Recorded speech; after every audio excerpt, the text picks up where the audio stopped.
From a fiery crash to mayor in 2 days, we've got that today, plus another track owner complaining about streaming, and the Flow Series is back racing tonight. Let's go.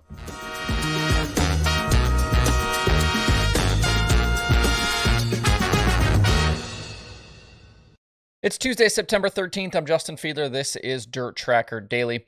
On Saturday night at Port Royal, the fiery crash for Dylan Cisney was pretty widely shared and talked about, and we mentioned yesterday the efforts of Logan Wagner and Danny Dietrich in aiding Cisney in that moment.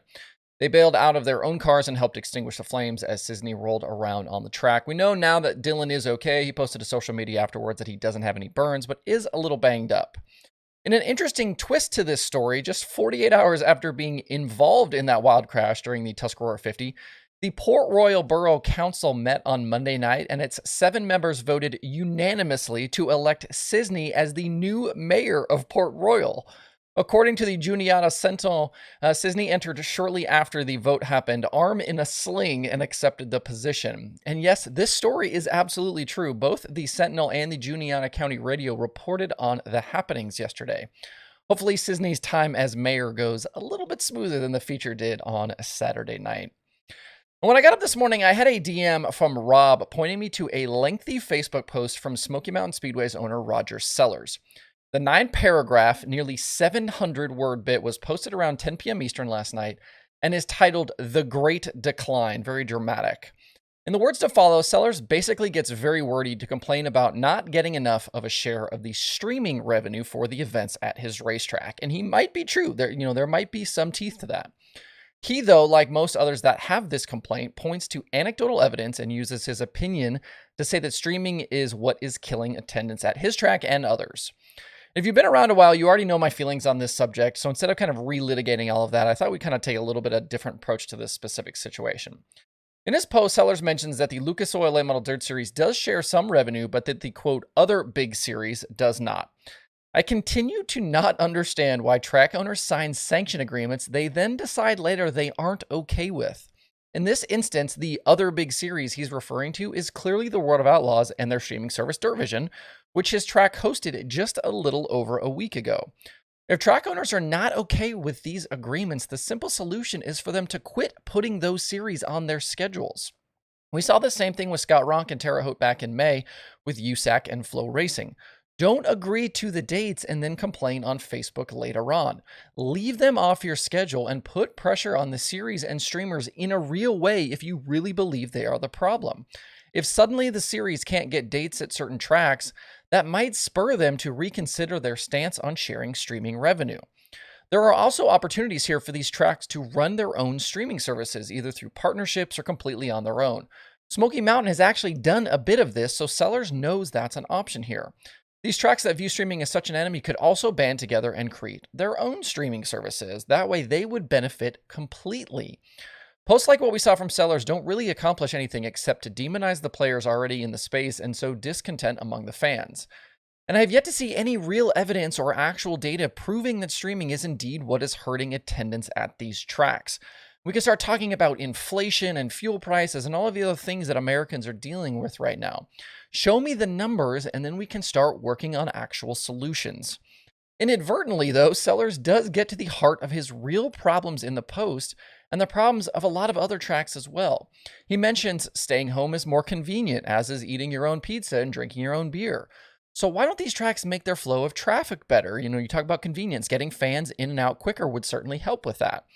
And why don't they stop running shows with 4 or more divisions that take until 1 a.m. to complete? People have families. Let's get them out of there. Make the food and the beer at your facility affordable and of decent quality. I can go to my local minor league baseball stadium and get craft beer and high-end food options. How many dirt tracks have that? You're usually getting frozen burgers and frozen chicken nuggets. We can't do better than that? He also mentions weather problems, including rain and, temperatures, high temperatures, low temperatures. How many tracks and series have predatory ticket policies that make it difficult or impossible to get refunds? A grandstand seat might cost $25, $30, $40 or more. So for a family of 4, you're looking at well over $100 in a lot of cases just for the tickets. That doesn't include, some places that charge for parking. That doesn't include, any concessions. That doesn't include if you want to stroll through and grab a t-shirt. That's a big risk to take when you know that getting a refund could be a problem. Why would I take that risk if I know on the flip side it's going to be hard to get my money back? So what about doing covered grandstands where people could sit for at least some of the day out of the sun and the rain? He also says Smoky Mountain isn't Eldora, Fairbury, or Bowman Gray, and he'd be correct in that statement. But there was a point in time where those tracks weren't a big deal either. Eldora wasn't always Eldora, Bowman Gray wasn't always Bowman Gray. And Smoky Mountain is actually an interesting track to look at for this problem because in recent years, they've actually made updates to the facility. They've done new bleachers. They've built some new buildings. They've added some new stairways with railings and things like that. Not all tracks can say that. There are some tracks out there that are woefully in need of upgrades. But you could argue that those updates that they made at Smoky Mountain were long overdue and that more needs to happen to really make these facilities competitive in 2022 with the other entertainment options available to people. The easy thing to do right now is to point at the cameras on your tower and complain that they are the reason that fans are staying away. So the easy solution is don't let them in. See if that fixes your problems. When it inevitably doesn't, though, then maybe we can have a real discussion on how to make things better for tracks, series, and everyone involved. At Fairbury tonight, the FloRacing at Night in America Late Model Series is back after an extended break. The midweek Late Model Series lost races in June and August to rain, so we actually haven't seen them in action since May 18th at Marshalltown. And just to reset, with 5 races complete, Brandon Shepard is the series points leader over Hudson O'Neill and Mike Marlar. We've had 5 different winners this season, with Kyle Larson taking the opener at Eldora, Jonathan Davenport won at Brownstown, Shepard took Spoon River, Dennis Orb Jr. was the winner at Lincoln, and O'Neill is the most recent winner from that show at Marshalltown. That is Lincoln in Illinois, not Lincoln in Pennsylvania. Including tonight, 5 races are still left this season, with all of them paying $22,000 to win, except the finale at Sonoya that is $53,000 to win. Tonight's field should include a nice mix of teams and drivers. The top 6 in the standings are all expected to be there. Plus, you'll have some of the regional guys like Ryan Unzicker and Mike Spatola, some outlaw regulars in Herb and Tanner English, and more. Joining the late models tonight will be UMP Modifieds, and you can watch all of the action as you might expect over on FloRacing. If you watched the Dirt Vision broadcast over the weekend, you got to hear and see Logan Seavey in the booth with Johnny Gibson for the Gold Cup at Silver Dollar. Each night they had a different kind of driver in the booth, and Saturday night was Logan Seavey. Just a few days later, Seavey was apparently turning laps in a super late model. Seavey and Rocket Racing both posted photos from Farmers City Raceway on Monday with Seavey in the seat of the famous Rocket house car. California driver can be found in a non-wing sprint car or midget most weekends and has had plenty of success in USAC competition. He tweeted, quote, "Cool day today, got some laps in a Rocket chassis dirt late model, hopefully get the chance to do it again someday. Thanks to Rocket Racing crew for making it happen," unquote. I love all of this crossover we've gotten to see lately, and hopefully there will be more to come. Obviously, Seavey is not the first sprint car or midget guy to get in a late model, but hopefully not the last. Moving on to your favorite segment of the week, it's time to talk video game racing. The iRacing Award of Outlaws late models were back in action last night after a week off. It was round number 7, and they were at Knoxville for a 50-lap main event.